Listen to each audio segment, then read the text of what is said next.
Hello and welcome to Films and Fandoms with Kaylee. Before I get into this episode, NEFCA wants to thank its sponsors, West PA Systems, the electrical design build contractor for your 21st century home and business, and Dakota, the Du Bois Area Council on the Arts. So today I'm going to be talking about episode 2 of Marvel's new Disney Plus series, Moon Knight, called Summon the Suit.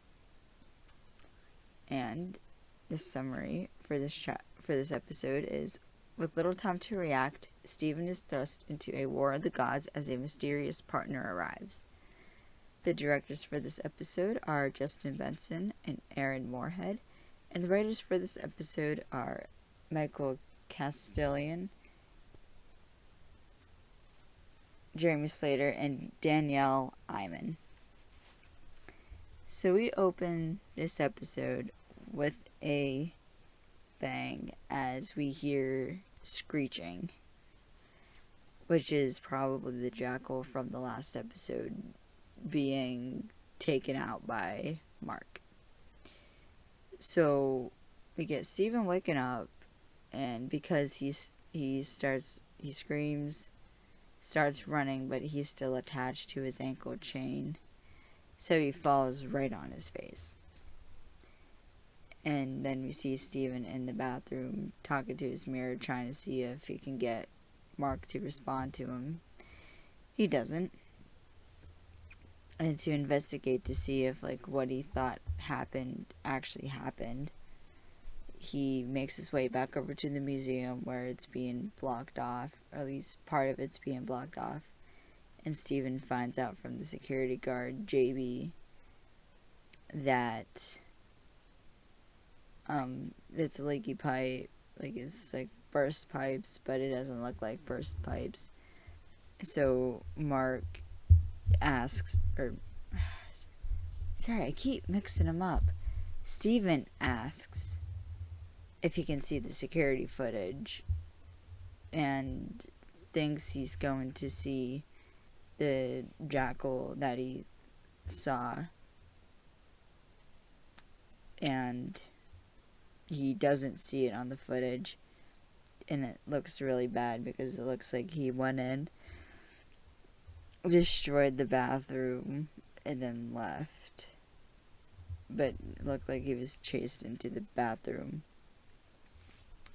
And it also seems like Steven's the only one who can see the jackal, because it doesn't show up on the camera either. Even though Steven's looking at the camera and he saw the jackal earlier, he can't see it through the camera. So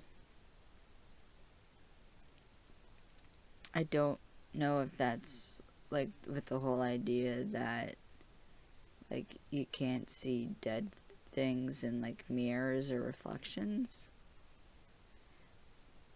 which kind of goes once again back to that whole motif of mirrors I was talking about in the last episode. Alright, but then poor Steven gets fired, but the HR guy who fires Steven does offer him help and gives him some resources to get him some help. And he's not being a dick about it, which is good. And also the museum agreed to not place charges on Steven, so that's good. And then, because the street performer is the only one Steven can talk to, he rants to the street performer. But then Steven realizes that he can prove that he's not mad if he finds this storage locker, because remember in the last episode when he saw the ceiling tile, when he moved the ceiling tile, he found not only a cell phone, but he found a storage locker key. So after hugging the street performer, and I hope tipping him, he goes to find, he matches his symbol up on the keychain of the locker key, and he finds the locker, and it's like a proper safe house.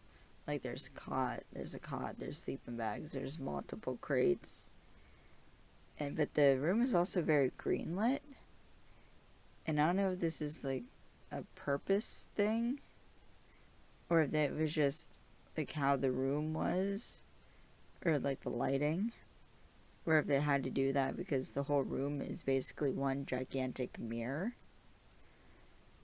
So I just thought that was interesting to like switch it up a bit.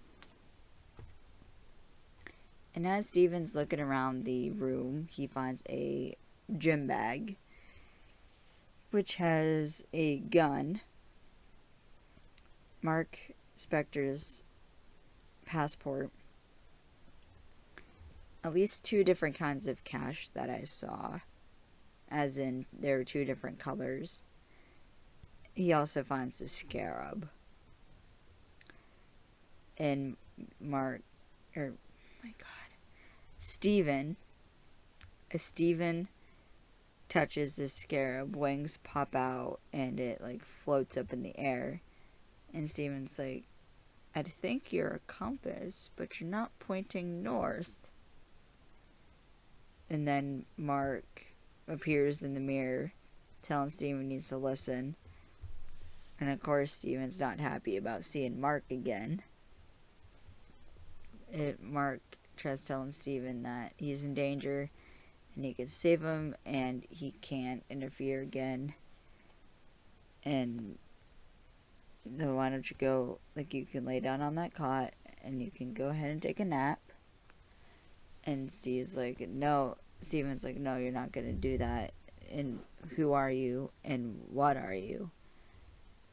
And Mark tells Steven eventually that he serves Khonshu, who is the Egyptian moon god, and that he's his avatar, and by extension Steven is too, because it's kind of complicated because they're technically not the same person, as they're 2 separate alters, but they share the same body. And we also get a little bit of backstory for what exactly Moon Knight does, and which Mark explains that he protects the vulnerable and delivers Khonshu's justice to those who hurt them. And Steven knows who Khonshu is, but he doesn't buy everything at first, and he starts having a panic attack. Mark is still explaining what's kind of going on here, and he explains that he made a deal with Khonshu, and that deal was contingent on Steven not interfering. And so Mark asks for control to finish it, basically to front, and then he'd go away. Steven does not like that idea at all. He says, or he tells Mark that he's gonna take the bag of illegal shit he found to the police, turn himself in, and then they'd send him to a hospital where he'll basically be medicated enough so he wouldn't have to see Mark again. And we see lights start flickering as Steven goes to exit the storage locker, where it gets chased by Khonshu, which is the figure I had thought in the last episode was maybe Thoth, I think was what I had said. So I kind of feel like an idiot for not realizing that figure was Khonshu, because it should have been obvious.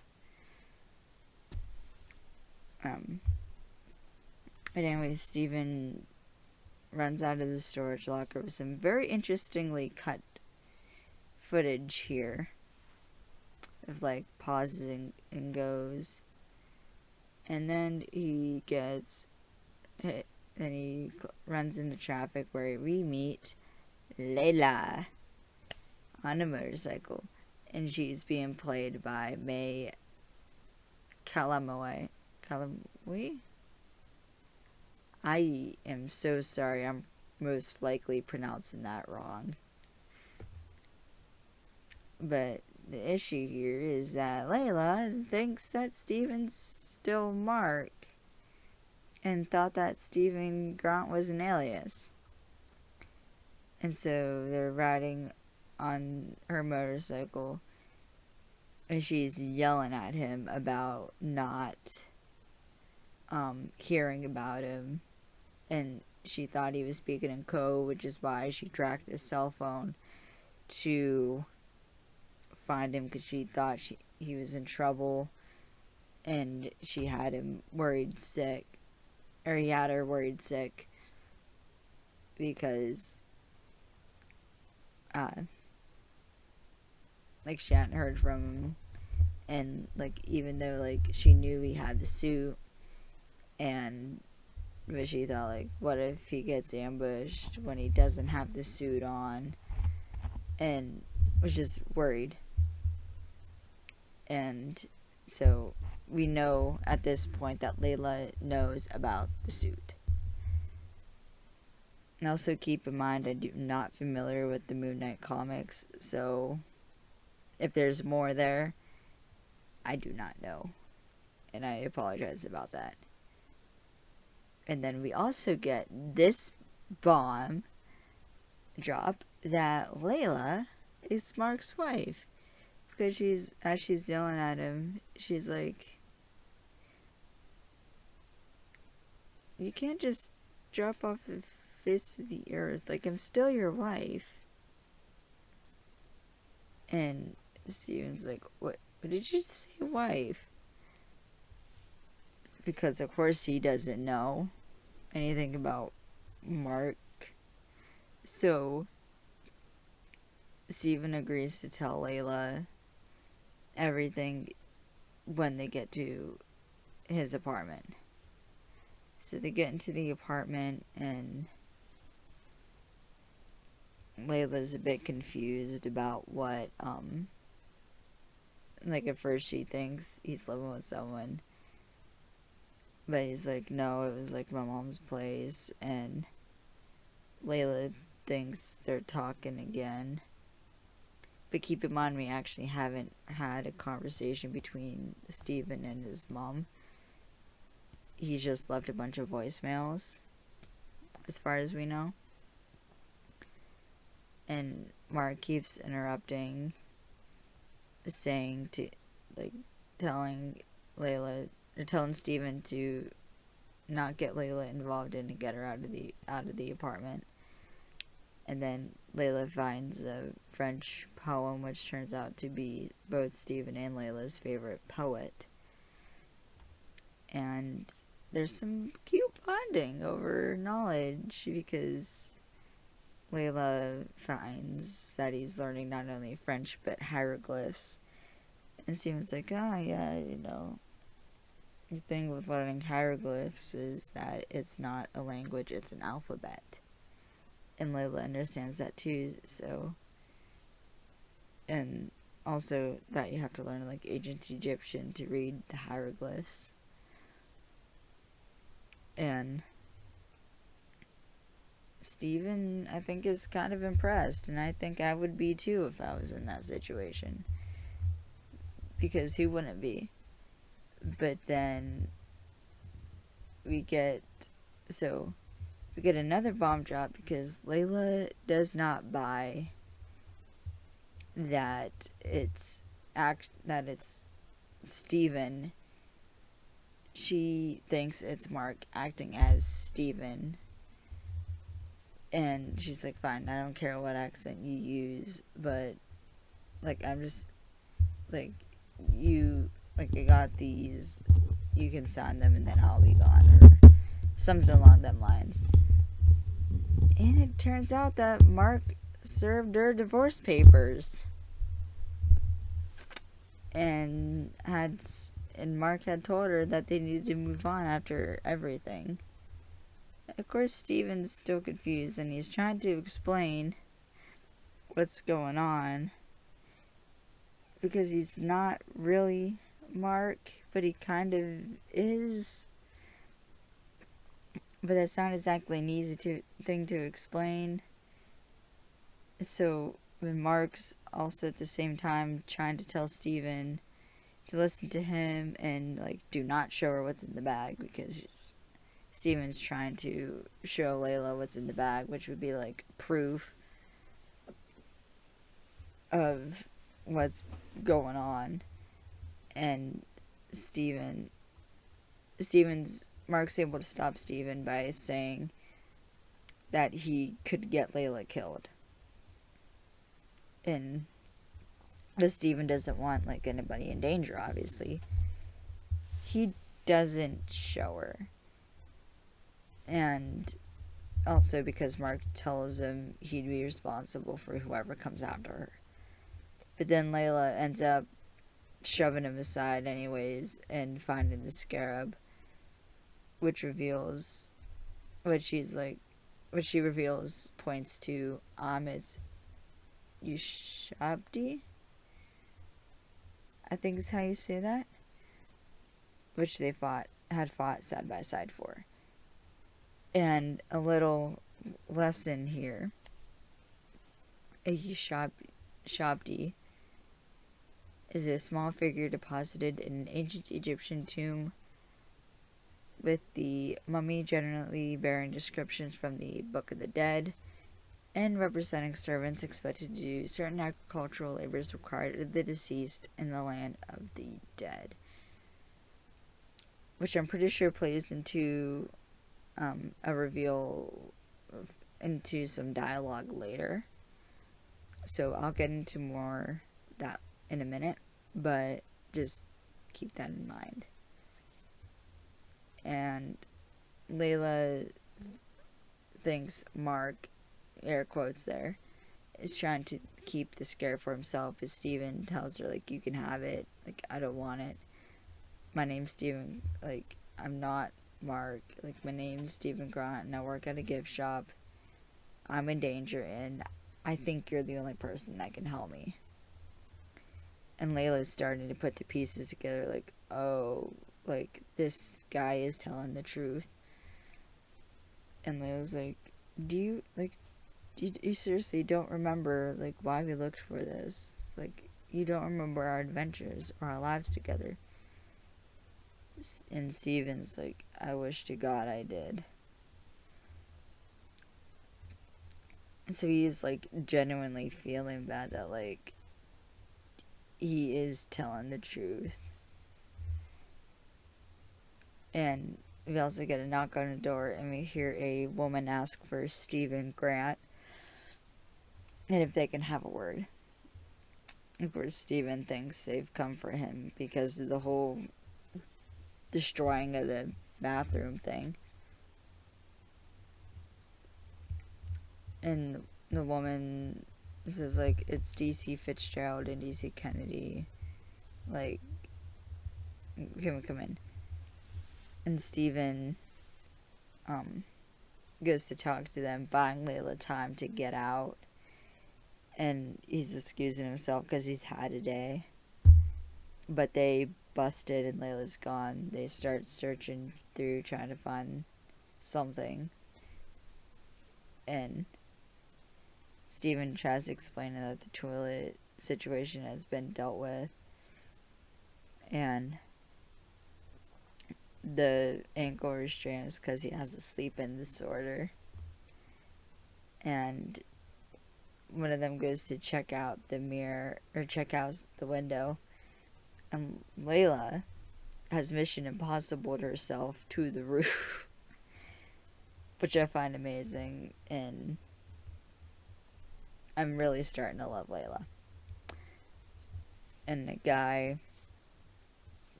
asks Stephen if he has a scarab. Stephen says he doesn't, but the guy finds Mark Spector's passport, and the woman takes him into custody. So as they're driving to the police station, as we assume, they run his name in the database of the car, revealing that he's a fugitive. And Steven's like, that's not. Steven tries explaining that it's not him. And we get a tad bit of exposition dump in here, because the woman reveals here that Mark Spector was a part of a team of mercenaries that hit a dig site in Egypt, and they really messed up the archaeologists, shooting them execution style. So, of course, Steven's in denial, but yeah, Steven's in denial. And they pull up to, like, this abandoned alley, and Steven, and then the guy, like, adjusts the mirror, revealing the tattoo on his wrist, revealing they're a member of Arthur's cult. So they go to leave, and leave him in the car. And poor Steven gets jump scared by a soccer ball. And Steven tries to get the woman's attention who grabs the ball. But she also reveals the tattoo, same tattoo, and is a part of the cult. Then Mark tries fronting, but Steven fights him. And Mark tells Steven to surrender control. Steven says no, and he saw what he did to those people. Mark tries explaining it wasn't what it looked like, but Steven tells him he's never given Mark control again. And, like, I'm never giving you control again. Do you hear me? But then Arthur comes on the scanner, telling Steven he heard of him. So Steven falls out of the car, and Arthur gets the cuffs off, and it's revealed that they're in one of his villages. So Arthur helps Steven up, and says it's no wonder the scales won't balance, and it was difficult having all those voices in his head, name dropping not only Steven Grant but Mark Spector and Khonshu. Arthur then asked Steven if he thought Khonshu chose him as his avatar because his mind was easy to break, or if it was already broken. And Steven insists he's not broken but needs help, which is true.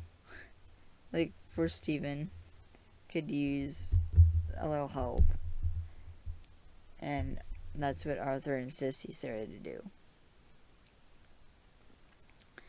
Then Steven sees Khonshu behind Arthur and freaks out. But somehow Arthur knows that he can see him, but he says he can see him, or he doesn't see him, but as he doesn't have the privilege anymore.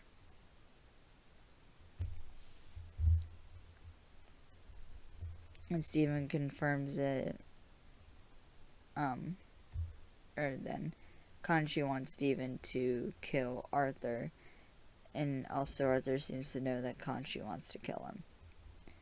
And Steven also confirms it as Khonshu tells Steven to break his windpipe. Then Arthur tells Steven he doesn't have to do everything he asks, and before Steven gets excited and puts on the cape, he offers to show him around. You get howling wind, which knocks some things over, scaring poor Steven. He's really been put through a ringer this episode. I mean, let's be real. He needs some time to process everything, and probably a bit of therapy wouldn't hurt either. But Arthur assures Stephen that it's okay and that's the only thing Khonshu can do without his help. And then Arthur tells the story of the city, saying it had the highest crime rate in the city, and now everyone felt safe enough, to the point where they don't even have to lock their doors. And it's also clear that he's beloved by people, and he knows everyone, because he goes to one guy and is like, "Oh, are those the tomatoes? Oh, you have such a green thumb. Good work." And he likes saying hi to people.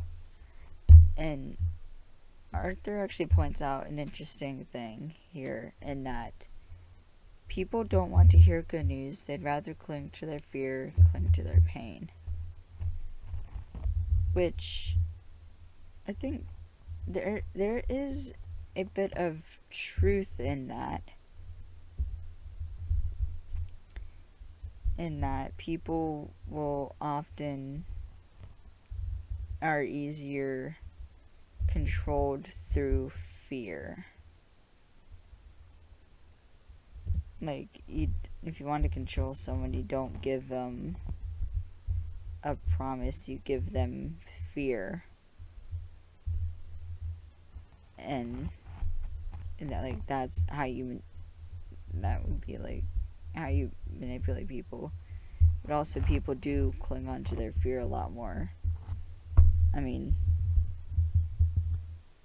since people are scared of things happening, and the world can be a scary place at times, especially when the only place you're looking is in the darkness. So I just thought that was an interesting point. And then Arthur and a woman speak Mandarin.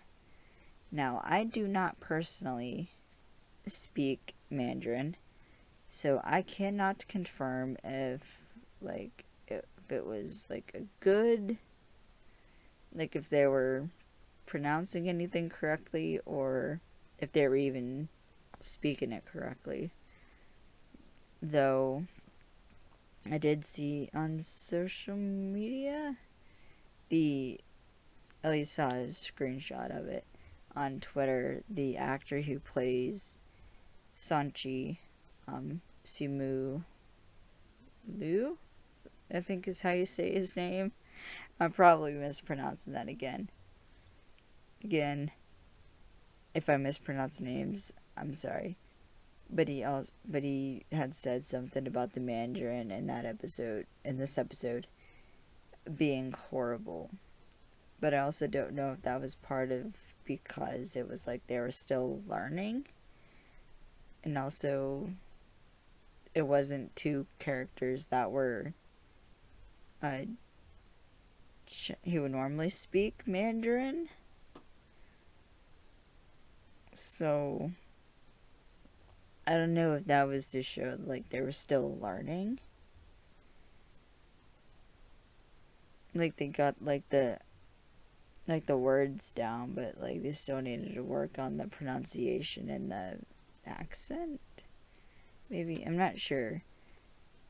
So I'm not gonna comment if it was good or bad or not. It was just what I was seeing in all avenues I could think of for that. Okay. And then Arthur also tells Stephen that they all aspire to learn 3 languages, and they share knowledge, and we get a shot of Khonshu on the roof. And we get some nice music as Arthur takes Stephen inside the mess hall, and there's some people watching movies, or some kind of video at least. And Arthur offers Stephen some lentil soup, which was made by one of the people there. And Arthur tells Stephen that he knows being on the right side of things is important to him, and Khonshu always tries to ensnare those with strong moral consciences. And Khonshu then yells that he has no conscience, causing Stephen to freak out again. And Arthur reminds Stephen that he doesn't have to listen to him, as Khonshu often throws temper tantrums like a 2-year-old, and none of the gods respect him, and reveals he was banished. Of course, we hear Khonshu's voice again. It says he only punished those who have already done harm. And then we see him encased in light and shadow, up on the wall, I think in like a window seal, I'm thinking. He has his Batman moment, I am real justice. And Arthur realizes what Khonshu says, and Stephen asks if he can hear him, and Arthur explains that he can't anymore, as he was his former avatar, and before Stephen he was the Fist of Vengeance. And Stephen puts it together that marks the Fist of Vengeance, in which Arthur asks if it's marked. So I had thought that there was originally some connection between Arthur and Anubis.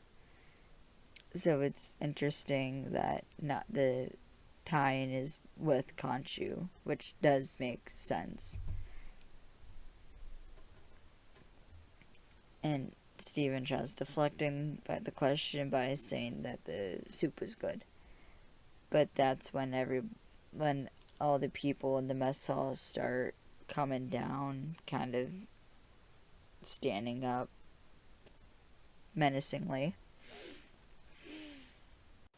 And Arthur tells Stephen that Khonshu punishes those who have already walked an evil path, and his retribution comes too late. By the time his Fist of Vengeance arrives, people have suffered. And Ammit knew it too well and tears up evil from the root, casting judgment before any evil's done, which is why she must be resurrected. And Stephen questions if it's dodgy, trusting the judgment of Ammit. Arthur tells Stephen he doesn't need to doubt her judgment, saying Ammit will light the path to good by eradicating the choice of evil. Which he brings up the scarab again, confirming it's a compass to Ammit's tomb. And usually if multiple people confirm or say the same thing about the same thing, then it's usually true, at least in my experience. And Arthur says she's waiting to be freed, while the cruel masters deserve to face their judgment, and evil will be eradicated. He then tempts Stephen by saying he'd exist at a moment when heaven on earth exists. And then Arthur asks about the scarab again. Stephen says he doesn't have it, and then Arthur suggests someone else who knows might have it, and mentions Mark. And Mark tells Stephen to not say Layla's name and to give him the body. Stephen says he don't know, and then Arthur asks to speak with Mark. Arthur then asks Mark what Khonshu has promised him that was his last mission, then he'd be free, and says that Khonshu is a liar and there's always one more. Stephen denies Mark control, and then questions Arthur's logic, asking if Ammit judges people pre-evil, then she's judging an innocent person, and asks if a thought can be evil, saying he thinks about killing his boss all the time doesn't mean he will actually do it. Arthur tries to get Stephen to stop, but then Stephen asks about a child and if Ammit will kill a child for something they do in 30 years. And Arthur says he's glad that was mentioned, saying sometimes the cure is little taste of the disease, and the difference between medicine and poison sometimes is the dosage, or like a diseased limb amputation is grotesque and horrific, but is often necessary for the larger health. Like cutting off a gangrene limb, I'm assuming is what he's referring to. And then Stephen argues that a child isn't a deceased limb, and then questions everyone if they're cool with killing children.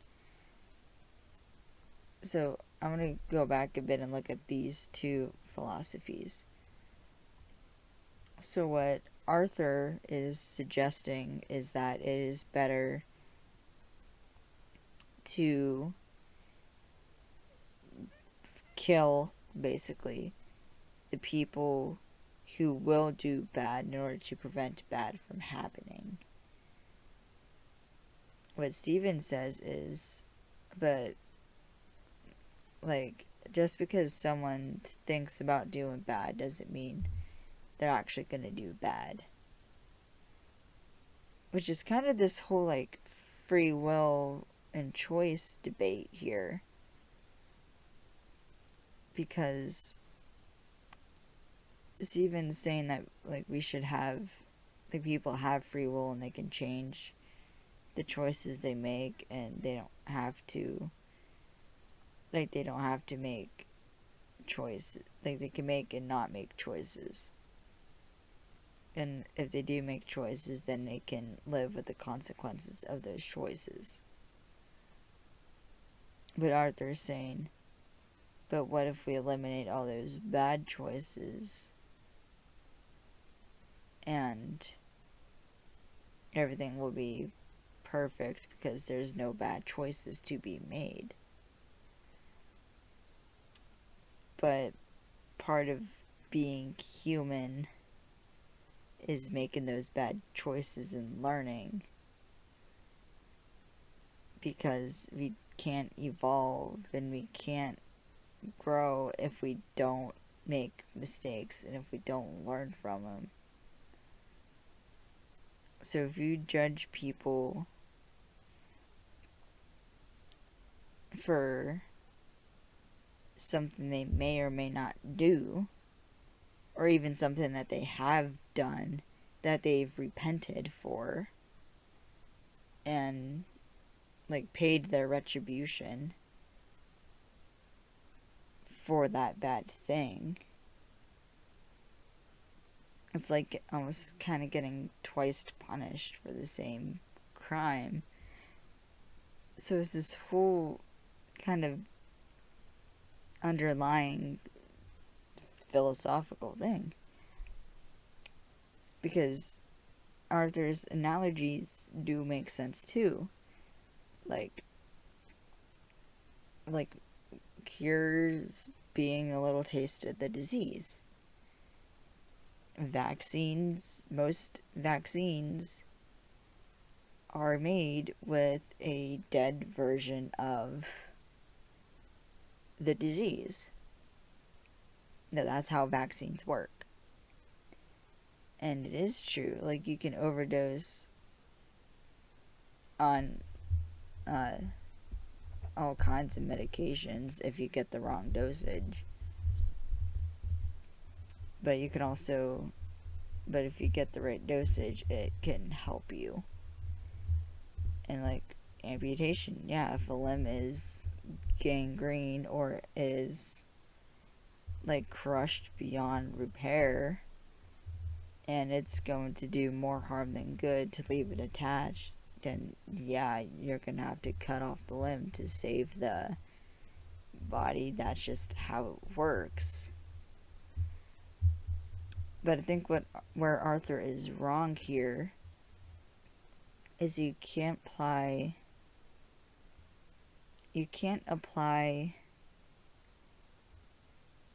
that logic to morality. And I think thinking about it now, that's, I think, going to be a big theme of this, especially with the conversation that happens later, is morality. And free will and choices. So that's going to be interesting to see where that goes. Alright, continuing on with the episode. Sorry, I got a bit philosophical there for a second. Alright, so then Arthur asks Stephen if he knows, like, what his cane is. And Stephen says he doesn't know. And Arthur picks up the cane and saying it was Amit's gift to her first avatar. And it contained a tiny sliver of her power. And there's glowy purpley bits coming out of the cane. Which kind of confirms more my theory that it's the was scepter.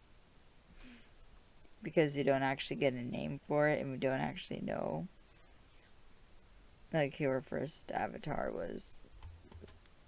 So, I don't know if we'll get more about that later or not. Anyways, Arthur tells Stephen that he doesn't want to use it, and then repeats, like, I don't. And Stephen's like, well then don't. I can't help you. Arthur says that he can, and asks where the scarab is. Stephen tells him no, but then Layla comes into the room saying she has it. And Arthur says, you have no idea the kind of power you hold in your hand.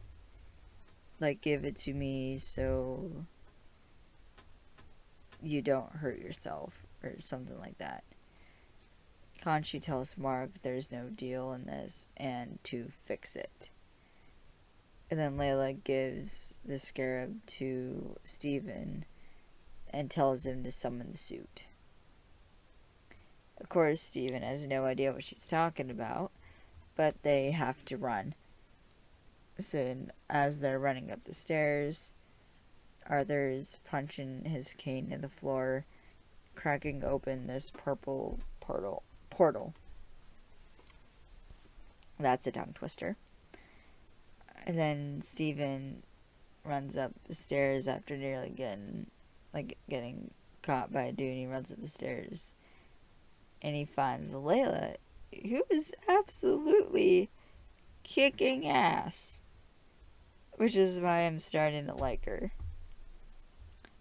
And we also get Arthur chanting, and he summons a jackal that comes through the portal. So Layla and Stephen run into a room in the attic, I think is where they're at. And they board themselves in, and Stephen starts having a panic attack, which is understandable given the stress he's under. But luckily Layla recognizes this, and she tries telling him to listen to her, and that reminds him that his name is Mark, and there's a suit, and she's seen him use it, and to bring it out. Stephen's like, no, he can't. It's like, I can't do it. Like, no, I can't.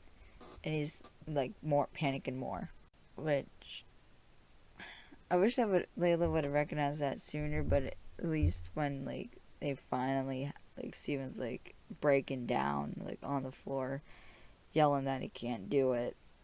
I was like, okay, then we'll find another way. And then we see the jackal bust through, but only Stephen sees the jackal. And then we see Stephen get thrown out a window, and Khonshu yells to summon the suit, which Stephen does. But it's not the last suit that we saw him in. It's an all-white suit, gloves, full white mask, like a ski mask kind of thing. Blue glowy eyes and like a crescent on the forehead. And Mark's like, hey, what the hell are we wearing? Steven's like, she said we needed a suit. And Mark's like, the ceremonial armor from Khonshu's temple, not Psycho Colonel Sanders. And now Steven's like, I don't know how this shit works, man, but we do look sharp.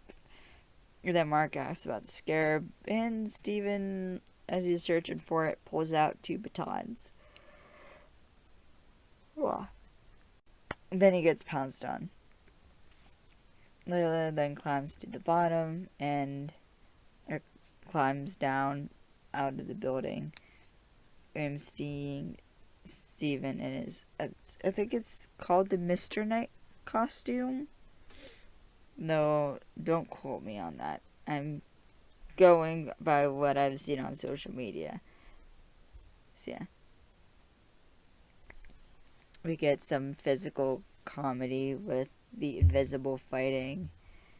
And Layla does seem to have an understanding, though, of what is happening, because she throws a bottle at the jackal even though she can't see it. Both Steven and Layla, or Steven gets his ass kicked, and Layla kind of does too.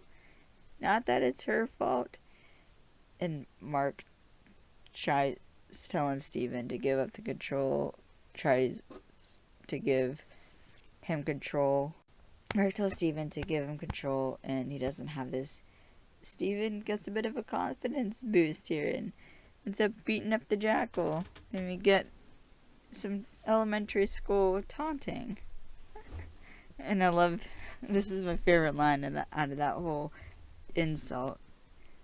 Float like a butterfly, sting like a bee. My name's Steven with a V. It's like a rhyme. And he also kind of has super strength because he punches the jackal, and there's one part where he like rips off a bumper of a car. Though he prematurely celebrates and gets thrown into traffic.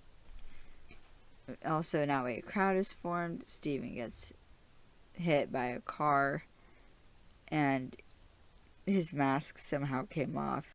And once again, we get reflections as he's looking in a bus window.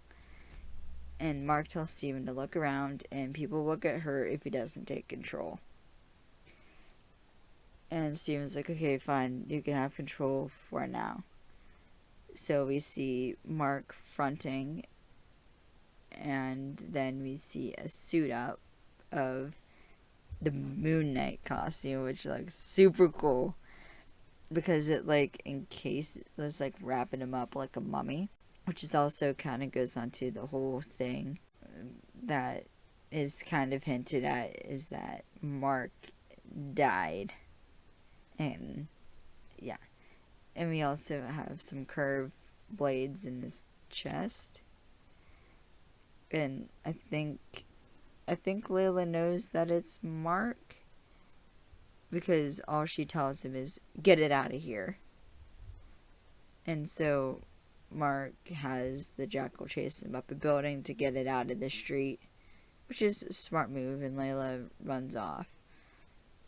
And we get some cool cinematography with Mark in the Moon Knight costume running on some rooftops, and there's like a shot that kind of mimics the Disney logo, where he's like jumping across in an arc with the crescent moon, which I think is cool. And then we get this kind of intense bit where Mark, he's like timing it, and like he jumps off the building as like the jackal does too, and then he like stabs the jackal in the chest with his curved blades. I don't know if there's a technical name for those. I apologize if I missed it. But, and then he like grabs the jackal and just impales it, I think, on a spire kind of thing. A long spike. And then it dissolves. The suit comes off, and after Mark catches his breath, he realizes that the scarab is gone, which is not good, because then we see that I think it's a homeless person picks it up, and Arthur's like, yeah, like, that's mine, and like, I could offer you food and shelter, but I can't offer you this. And he ends up killing the guy, long story short. Not only does Layla see this, Arthur sees Layla on the motorcycle, and she rides off.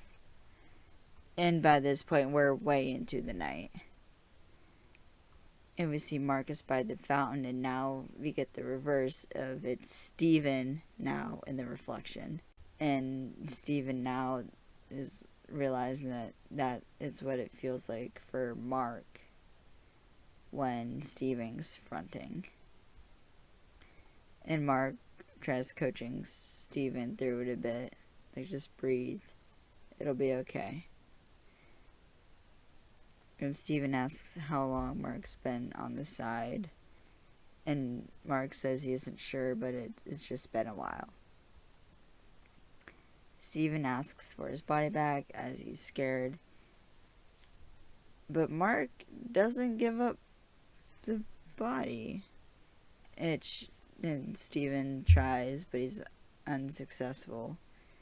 And Mark tells him, sorry, we've always managed to keep a wall between us. But something's changed. The one who controls the body has become stronger. The reflections help, but most of the time it'll take all your willpower just to be a fly on the wall. And also, Mark's looking in like a pyramid-shaped mirror. And this is kind of a sad scene because, like, it's so obvious that Steven's so confused, and now he's probably a little less confused, but he's still scared. And he's also very, very angry at Mark because Steven says Mark can't, you can't do this, you have no right. And Mark's messing up his life because he can't go on a date, he can't keep a goldfish alive, and he lost his job because of Mark, and it's been eating up parts of his life like a parasite. And Mark promises Steven that once his debt is repaid and he is done, he'd never hear from him again. And then he tells Steven that they wouldn't be alive without Khonshu, and his servitude is the price he pays. So I do think that is the confirmation that Mark died. I'm not sure how, and I'm not sure if it's the same as if they went into that in the comics or not. Again, I haven't read any Moon Knight comics, so I would not know. But I think Mark died or was close to death, and Khonshu brought him back to life, and that's the debt he has to repay. And Steven asks what kind of servitude, and Mark says it's the kind that leaves him covered in blood. Which does make sense. That it would be, bloody, because they're give life, take life. So that balance of, or just the balance of, you took that life, now I take yours, and now it's in balance. Actually, no, that doesn't really make sense, kind of thinking about it. Anyways, Steven says that the blood is also on his hands, and that Mark ruined people's lives, and everything he touched, he ruins. And he's hurt people. He abandoned his wife and left her stranded. And Mark says he didn't, and he's protecting her, and Steven doesn't know what he's talking about. Steven says he did, and he saw. And then Mark reveals that Khonshu has his eyes on her, and he wants her as his replacement, and he wasn't going to let that happen. Steven yells at Mark that he doesn't trust him, as Mark's saying he wasn't going to allow Khonshu near Leia. And they argue as Steven promises never to leave Mark alone, and Mark's yelling at him to shut up. And it ends with Mark destroying the mirror, and we get more wind howling, and Khonshu appears on a roof, saying Mark swore Steven wouldn't interfere. Mark says he'll handle it. Khonshu says he's proven he can't. Mark insists he will. Khonshu then tells Mark he's ungrateful, altering the terms of their agreement, as he was nothing more than a corpse when he found him, asking if he thought he owned his body. Then Khonshu appears behind Mark after laughing, saying his body belonged to him. Mark says they'll find the scarab. Khonshu says it's too late as Harrow has it. Mark says they'll find another way and they'd get to Amit's tomb first.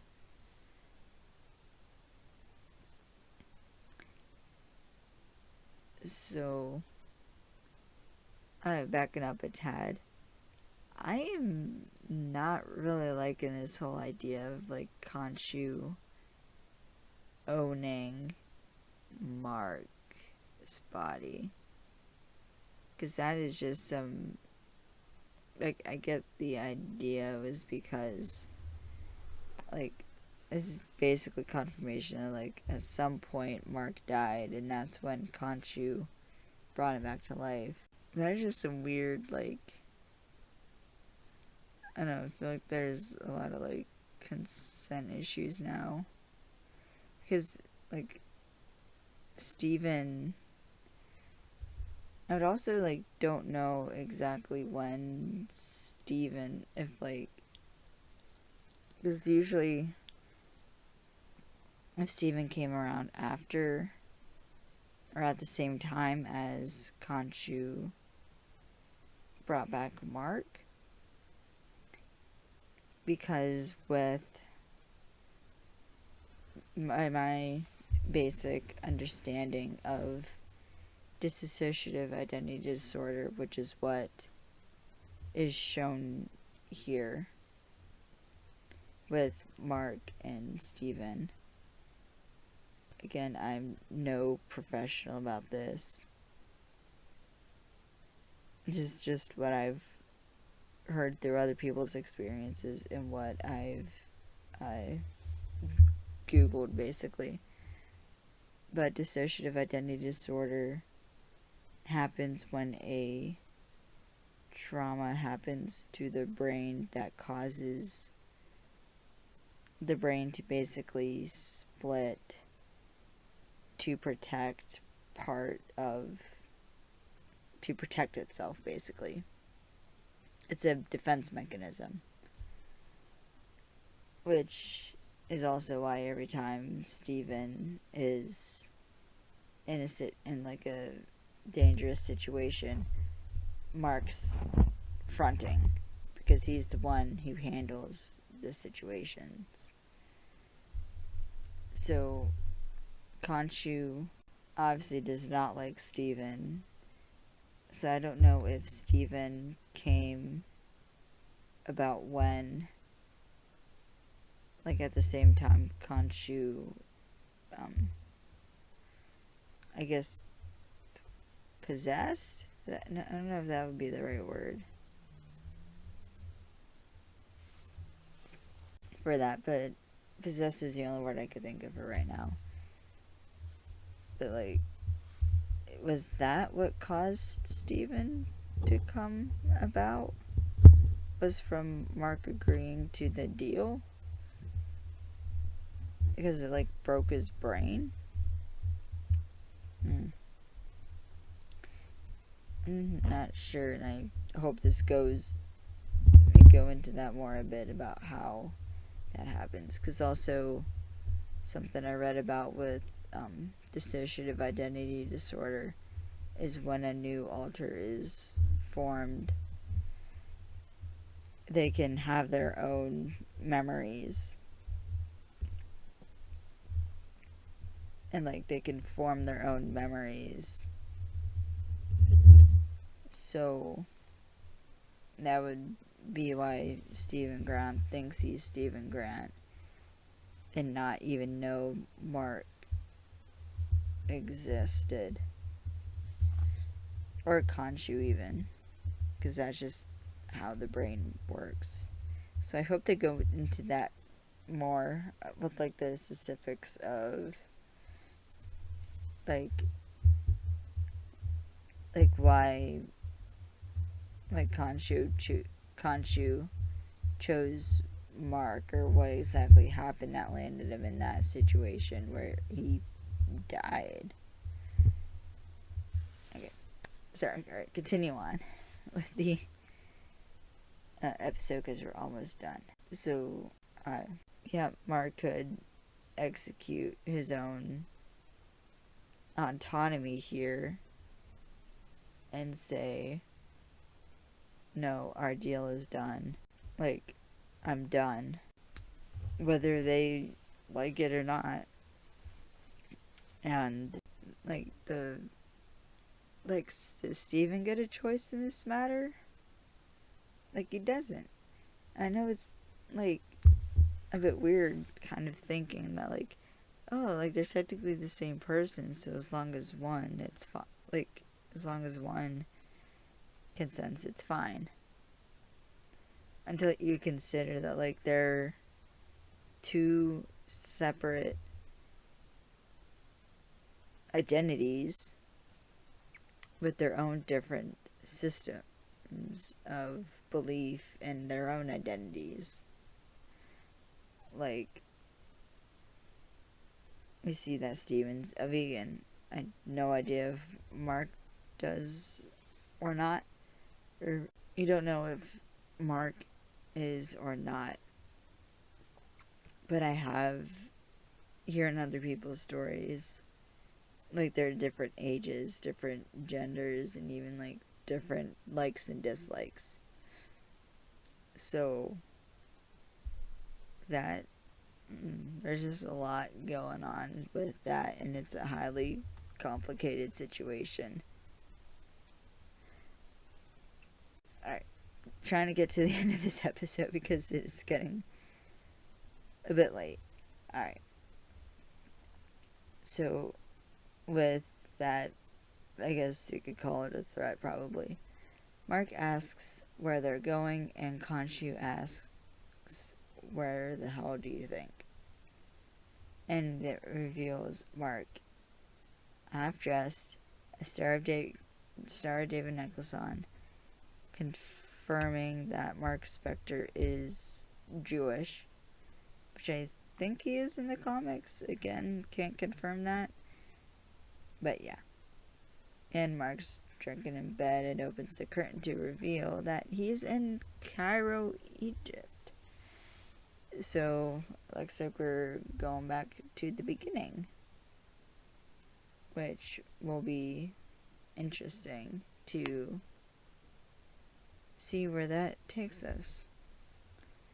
Alright, so my sort of final thoughts on this is Mark obviously knows what's going on, and he knows, like, how this suit works, and he knows all the information that Steven doesn't.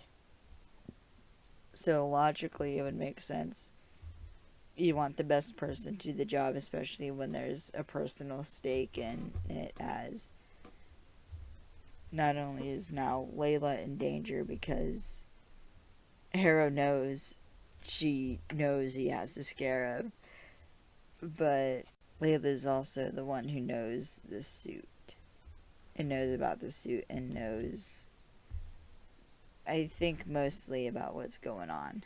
Though I'm a little upset that Layla was a bit mean to Mark at the beginning, or mean to Steven, sorry, at the beginning, because,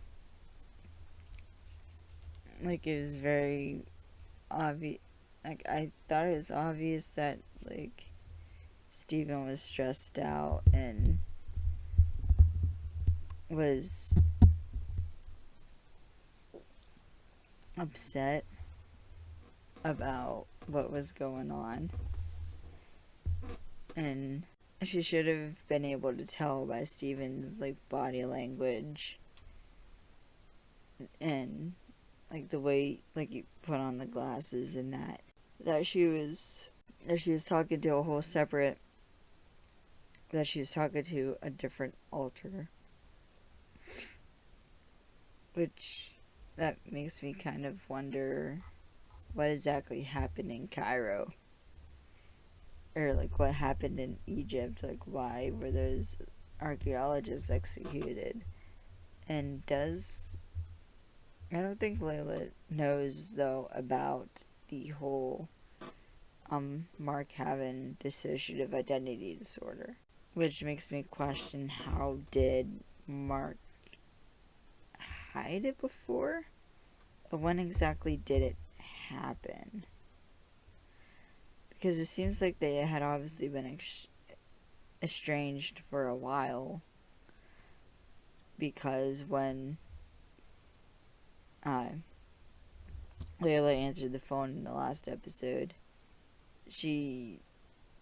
when she was yelling at him, it implied that she hadn't heard from him in a long time. There's obviously been enough time for Mark and Layla to have had a conversation where Mark was like, no, we need to move on after what happened, and was able to serve divorce papers,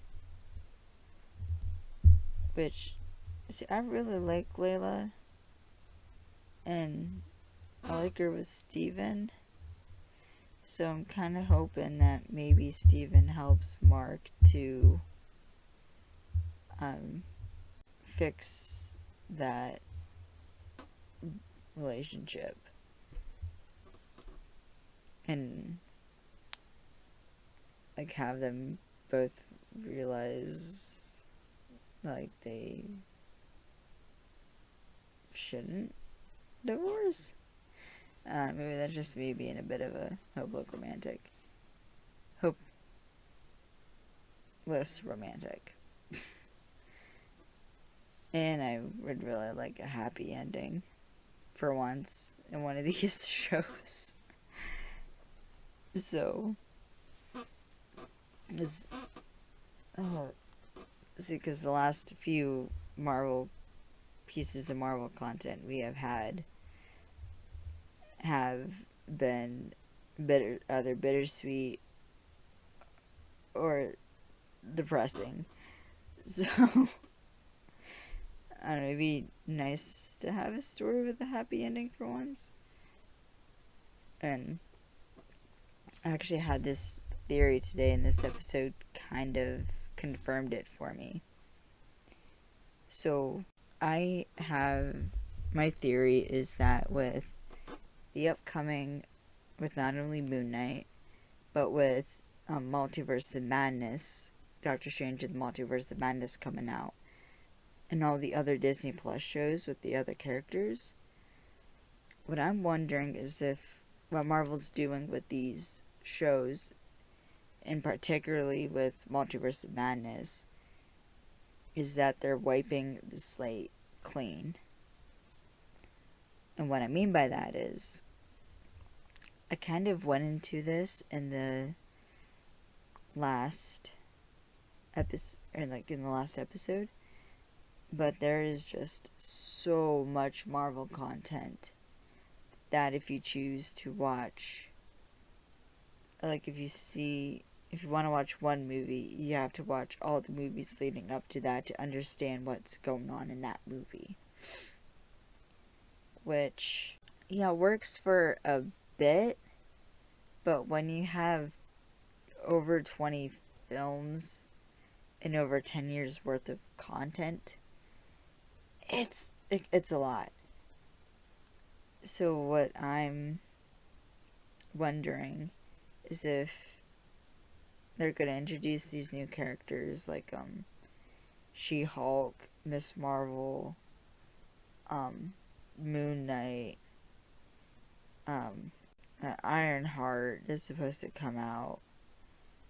I think next Black Panther movie coming out soon is going to introduce a new Black Panther, which could lead to a Young Avengers series or something like that. But I'm wondering is if that's what Marvel's plan is with these new characters that they're going to introduce, is they're essentially going to wipe the slate clean so that they can introduce a new demographic or age group to the movies and introduce them to these new characters that have nothing to do with the old, like with the original 6. I like that they exist in the same universe because someone had pointed out that Mark Spector's passport has something that says that he survived the blip. And there's also on the on one of the buses during, I think, the final fight scene, there's a banner for the global council, the GRC, I think is what it was called. Yeah, the GRC, Repatriation Council, I think is what it was called. That was introduced all the way back in Falcon and the Winter Soldier. So there's evidence that it like exists in the same universe, but there's like you don't have to watch everything leading up to everything else before watching Moon Knight. Like, you can just watch Moon Knight and have an idea of what's going on. So I bet that would be interesting to see, because it would introduce a new generation to Marvel without having to continue like building on the other stories, like wrap up the storylines for these characters, for like the original 6 characters that we had grown to love, and now they're going to focus on this new generation of characters that are much more diverse, because Moon Knight canonically Jewish and has dissociative identity disorder. You have Miss Marvel coming out here eventually, who is Muslim.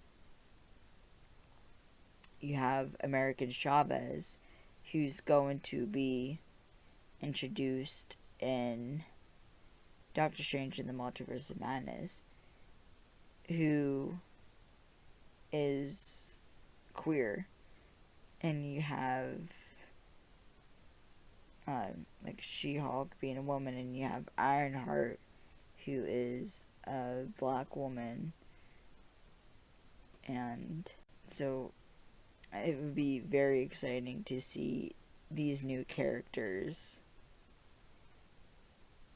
and how they all tie in together now, with actually having characters that people can see themselves in. And that's going to be very exciting to see. Okay, so those... Oh, I just remembered one more thing I wanted to mention. So I had mentioned earlier that it seems like only Steven and Mark are able to see the, Jackal and Khonshu. So there's the whole, Land of the Dead thing that was talked about, or that was mentioned in the last episode. So I'm wondering if that's, a plane of existence. Because Mark is being possessed by Khonshu, if he can see into that plane of existence. And that's where we see the Jackal. And because Steven is in Mark's body, he also sees, Jackal and Khonshu. Now, saying that it's, a whole nother reality, but, a different level of existence. Which I hope also we learn more about that at some point in this series. Alright, it is getting late, so that is all I have for today. Thank you so much for listening. And to learn more about NAFCA, you can head over to nafca.org and follow us on our socials linked on the website to learn more about our sponsors. And you can also follow me on social media, and I will link my own website which also has links to my social medias in the episode description. Alright, thank you so much for watching, and I'll see y'all in the next episode.